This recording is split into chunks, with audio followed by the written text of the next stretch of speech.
Have you ever noticed how, the deeper you think, the more distant you feel from the rest of the world? It's as though the more you understand, the less people seem to want to engage. It's not just a feeling, it's a phenomenon.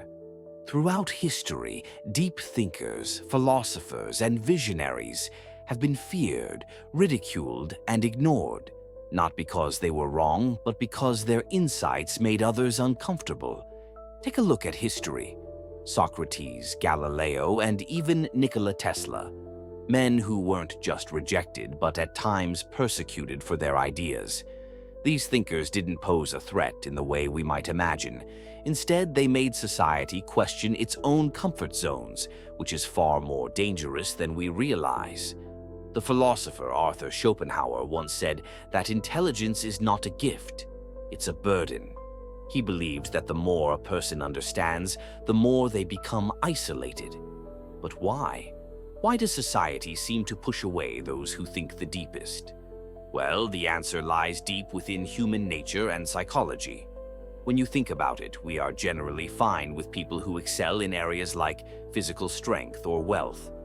When someone is stronger or richer than us, we don't feel personally threatened. But when someone is intellectually superior, it's a different story. There's an uncanny, almost instinctive reaction. Psychologists call it the mirror effect, and it explains why deep thinkers make others feel uneasy even when they haven't said a word. What's at the core of this discomfort? It's simple. Intelligence challenges people's sense of self. You see, when we meet someone stronger or wealthier, those qualities don't force us to reconsider who we are or what we believe. But intelligence, true, deep understanding, requires people to confront their limitations. And that's an unsettling experience. Imagine introducing a profound idea in a casual conversation. You've probably seen it before.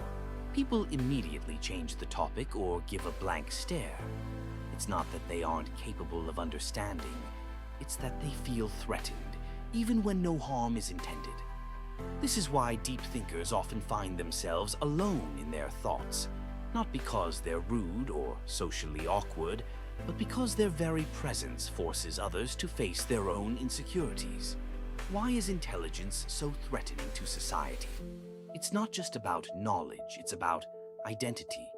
Our minds tie our sense of self to our ideas, beliefs, and understanding of the world. When someone introduces a challenging idea, it's as though they're poking at the foundation of our identity. It's easier to dismiss the thinker than to face that discomfort. And it's not just a cultural or social phenomenon. Neurologically, the human brain is wired to fear feelings of inferiority. When someone feels intellectually challenged, the brain's amygdala, the area responsible for detecting threats, kicks in.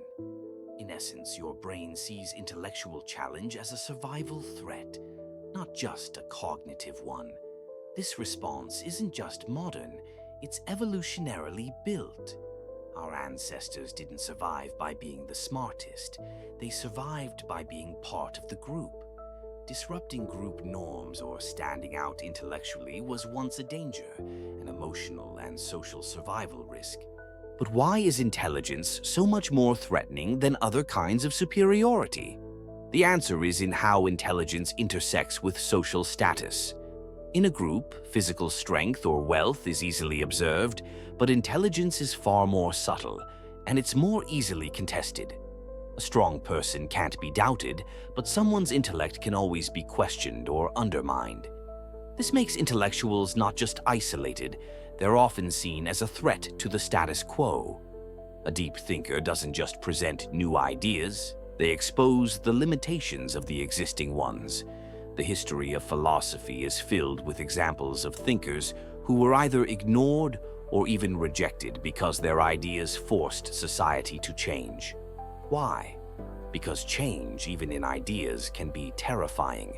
It challenges our comfort and forces us to reevaluate everything we know.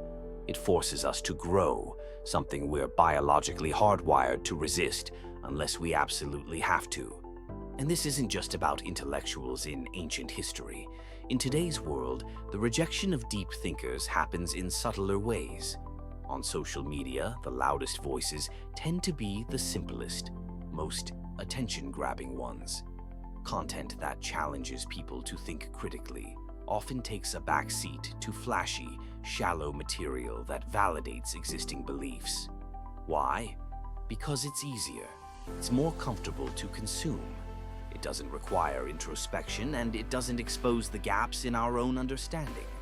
Take a look at modern influencers. They often thrive not by offering deep philosophical insights, but by confirming what people already think. The deeper the thinker, the harder it is to fit into the rapid pace of viral content.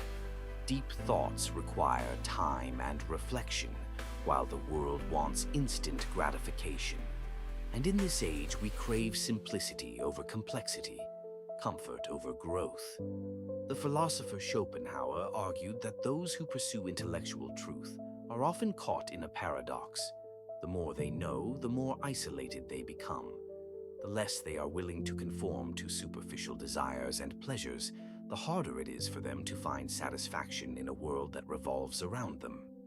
For Schopenhauer, the ultimate challenge for deep thinkers was the struggle between intellect and happiness.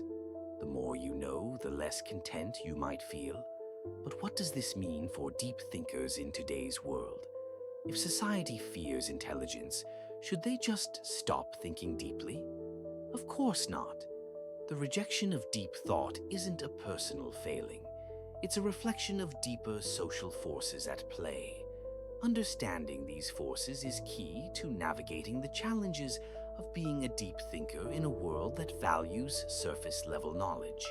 In the end, it's not about retreating from deep thought or turning away from the discomfort that comes with questioning the world. It's about recognizing that the resistance you face is part of a much larger cultural and psychological pattern.